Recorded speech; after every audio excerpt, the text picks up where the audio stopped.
snap. What's up, guys? It is, was it 2010 till something like that? And I am looking at some things, getting ready for the live session with our private community. So I wanted to come on here and maybe share a quick story, because story time is the best time and it helps you learn things. So wanted to give a quick anecdote that actually happened in our community just today that I thought was like, you know what, this is like kind of important, and I really want to make sure that people are kind of aware of this.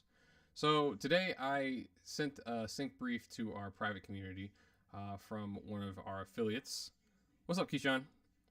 And essentially, it was a brief for like a very specific thing, and the first two submissions that came in were quick. It was great. Everybody had their metadata together.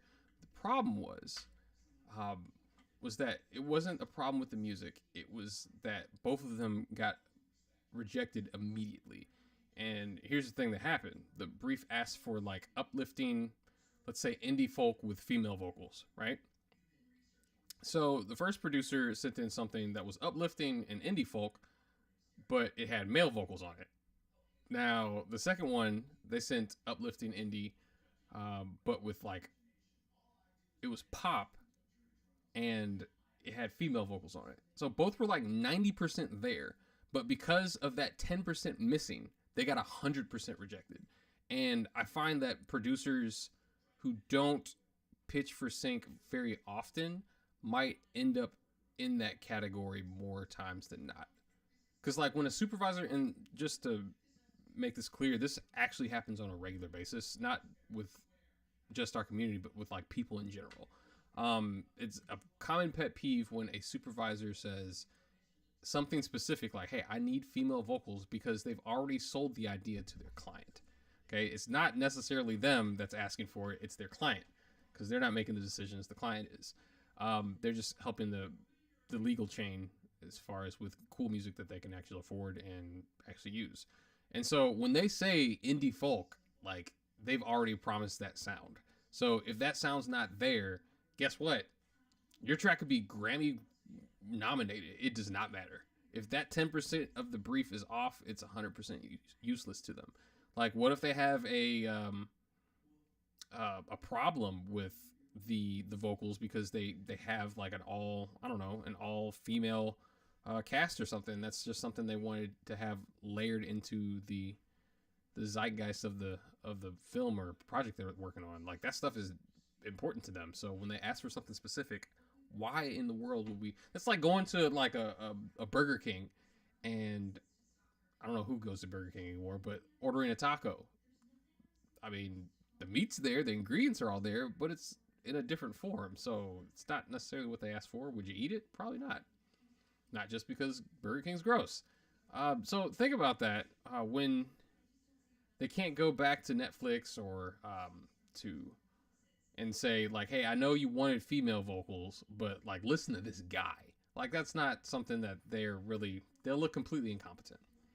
So not only that, they might lose their own job, right? And they'll never work with you again because they trusted that you were able to not only deliver, but deliver with exactly what they asked for. It's very simple, but here's the thing that really kills me. These producers spent hours probably on these tracks, and granted, this was a last minute brief. So like, I understand, like, if you're going to pitch everything that you have that even is close to what they're looking for. But you're actually, in my opinion, shooting yourself more in the foot if you're delivering on time, but not what they asked for. Because close enough is not good enough for supervisors in specific, because they know that the music is out there. They just need to find it. You know what I'm saying? And a lot of supervisors used to be DJs, so they understand the art of the crate dig. So I personally do not pitch unless I have exactly what they're looking for, down to the specified lyrics they want, the understanding of the sound, because this brief was a little bit harder to understand because there wasn't any extra, what's the word? There wasn't any extra references at all. They were just like, hey, we need this, this, and that. And a lot of it sometimes can be interpreted based off of the other context clues they gave, like this is the audience that it's going to be put in front of and things of that nature. And I don't think a lot of people, when they're reading briefs, they pick up on those things. I have a video. I don't know if I can, let me see. I can't like point to a card and send it to you because this is live, but I do have a video on how to translate briefs. And I think that it's definitely something that will probably be reminded when we get into our live session today with the community. Cause like, it's really important. It's really important. And here's the other kicker. 9 times out of 10, if you're wrong like that, they won't tell you. They have too much time. They'll just ghost it and you'll never hear back from them. So like, it's really important to make sure that, and then the other problem with that is you'll think that your music wasn't good enough, and it is, it just wasn't appropriate for what they were looking for. And that's just, again, all predicated on following instructions. So, yo, what's up? So I think that's the biggest thing. They get over 200 submissions a day for a brief sometimes, and they have 30 minutes to find the right track. So it's really important. And within that 5 seconds, they're going to know if they need to skip or not. Male voice, skip. They ask for female. Wrong genre, skip. We want an indie folk, I got pop music. Wrong tempo, yeah, I'm going to have to skip that too. We want an energetic, and this is like a lot slower of a head bop. They're not being mean. It's just they're trying to be efficient as possible because they got other projects they're working on simultaneously. So just a bit of context. So something else that might help is a framework. I like to use the hierarchy of like levels. So level 1 is like it follows the brief exactly and it's decent quality.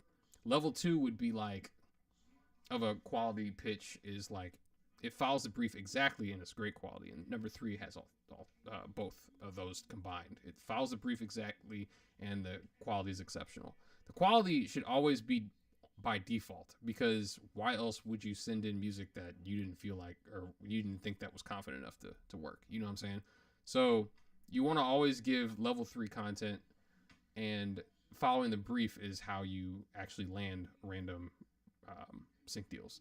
Just because you understood the assignment, that's way more of a higher level thing than I think a lot of people realize. So that's my 2 cents for the day.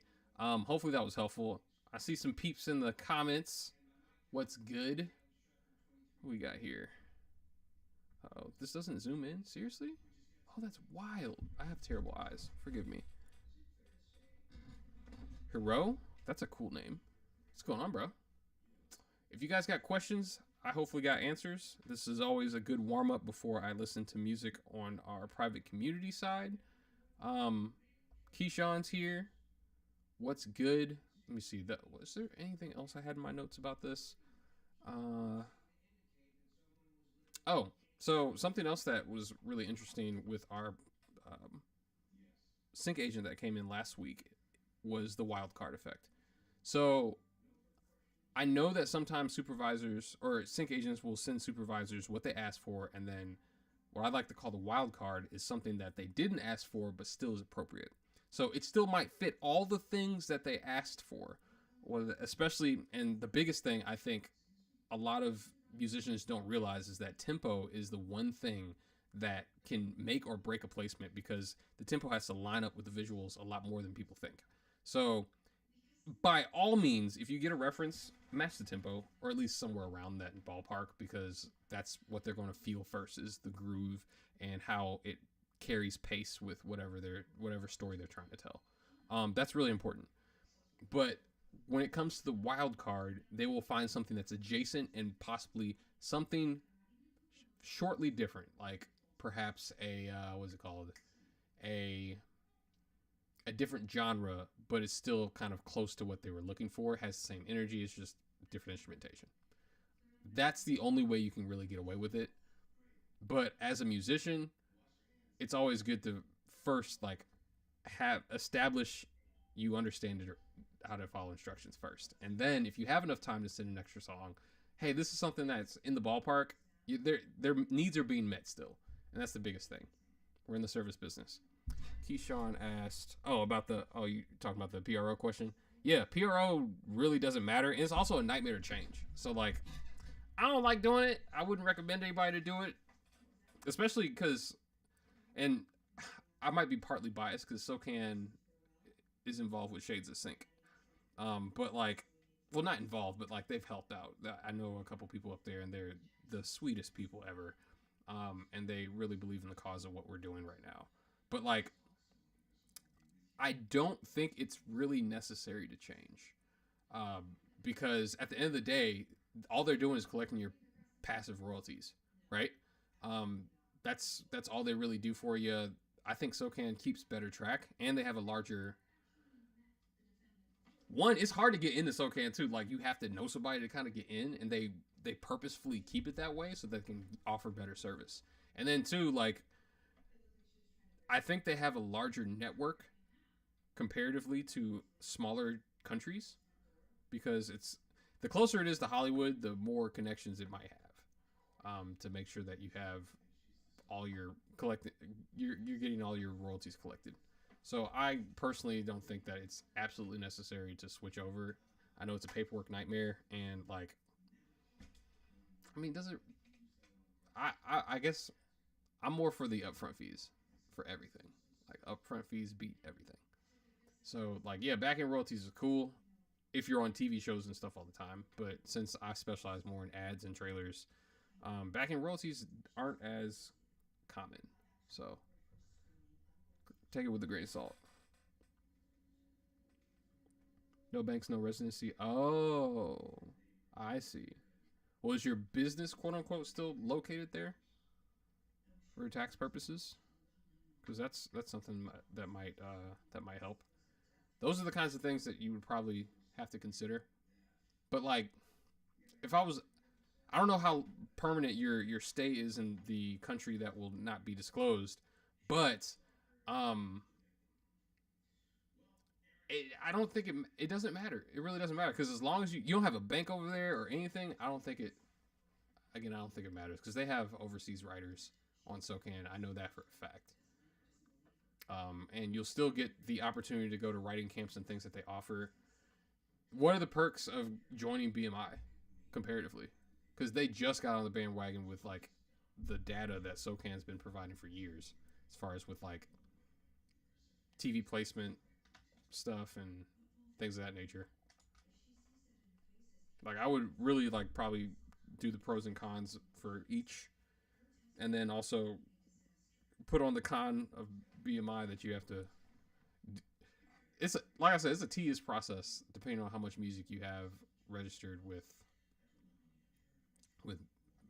SoCan. But that's my take on it. I mean, I don't think it's as necessary. If anything, I would be more concerned about making sure we're pitching and getting those briefs what they need, because the upfront fees are normally going to pay more anyway. You know what I'm saying? Unless for some odd reason, I don't even think Netflix pays stuff like that anymore. Broadcast TV has changed and will continue to kind of morph as people go to smaller screens and things of that nature. But like, food for thought. Let me know what you think. But yeah, guys. Again, we're a couple. Gosh, we're almost 30 days from Shades of Sync. If you haven't gotten your tickets, go cop them. We got some really cool stuff that's happening this year. We've already announced the winner of the brief that we released for $1,000 for us to use. Actually, matter of fact, can I use that on this stream? I don't think.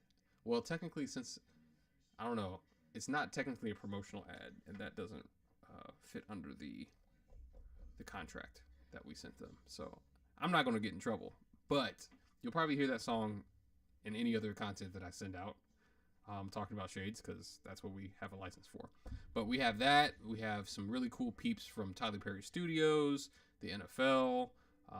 We have some supervisors that worked on Marvel projects like Deadpool and Wolverine, and I think the TV series Fallout, which obviously is getting a new season this year, so that's going to be cool. But if you don't have tickets, grab tickets. Yeah, international setup is always a pain in the butt, so keep that in mind. But We're about to, let me see. I'm going to try to be early this time with the community because I think last week I was like barely on time. The week before that, I was like late. So if you guys got any other questions, let me know. Let me check the community and see if there's any wins that we can talk about. Looks like Daniel got some placements. Ooh, nice. Oh yeah, shout out to Omega Sparks. He won the brief last year for Shades of Sync, and now after he was tired of getting all these placements, as you can see. So he's like, you know what? I would be a sync agent instead. I can help other people get placements, which is like the coolest move I've ever seen. Very cool stuff. Like as you can see here, Dooch is winning, which is awesome. Let me see. Francisco got in this marmoset. We gotta have their A&R guy back into the group. I know him personally back in our trumpet playing years. And Che got into the NFL, which is dope. So like a lot of cool stuff happening inside the community. We're supposed to be analyzing some AI stuff I think later this week. So that's going to be fun. There were some national commercials that went out that were using obviously AI generated content. And I think it's going to be interesting in the next few years. Like I'm not going to be able to trust anything on video anymore because it could be a complete fabrication. So like how are we supposed to receive information if for the last like 100 years that cinema has been a thing, like moving pictures, it's been like fact. And it got distorted a little bit with animation, but obviously there was just superficial things that could never happen. But now with high quality AI generation video stuff, like it's going to be very hard to kind of understand what's real and what's not, especially for the next generation of kids out there, which is terrible. Website doesn't allow me to submit though. Submit? Keyshawn, what do you mean? Are you talking about? Oh, yeah. Oh, they opened again today. Nice. I'll have to let me reach out to homie and see if he's got some inside scoop. Cause I thought they opened up submissions near the end of the month, not the beginning. I'll have to double check that. I know somebody posted in the community. Do they publicize that on their website? Let me know. Because from what I remember, that was like insider information. But you never know. There's no reason why you can't store update. Yeah, I don't like it. I don't like it a bit because now I can be impersonated and it's going to be a whole nother level of hate on the internet for sure. Because I can't tell what's real or not. Like that's going to be a problem. Somebody should do the same thing for music, low key. Thankfully, I mean, even here's the thing: like, it's not gonna stay native on Sora either. Posting in the community. Oh, okay, cool. I think it is insider info. Yeah, that I don't think they share that because no other library does that either. Although I'm sure they have dedicated days when they actually open up the submission box and see what's inside, so to speak. So, what I would probably do, and I don't know if this makes any difference or not, but like if I was pitching, I would pitch the day that they open it so that my stuff would be on top. That's what I would do. No, you're good. It's all good. We all fam here. We're trying to help out. But yeah, I think that is insider information. Not with the community, but like with Marmoset. Anywho, though, what else was I going to mention? What else is new in the sync world? Oh, did you guys see what was going on with Let me pull that up actually. Yoink. Oh, not this website.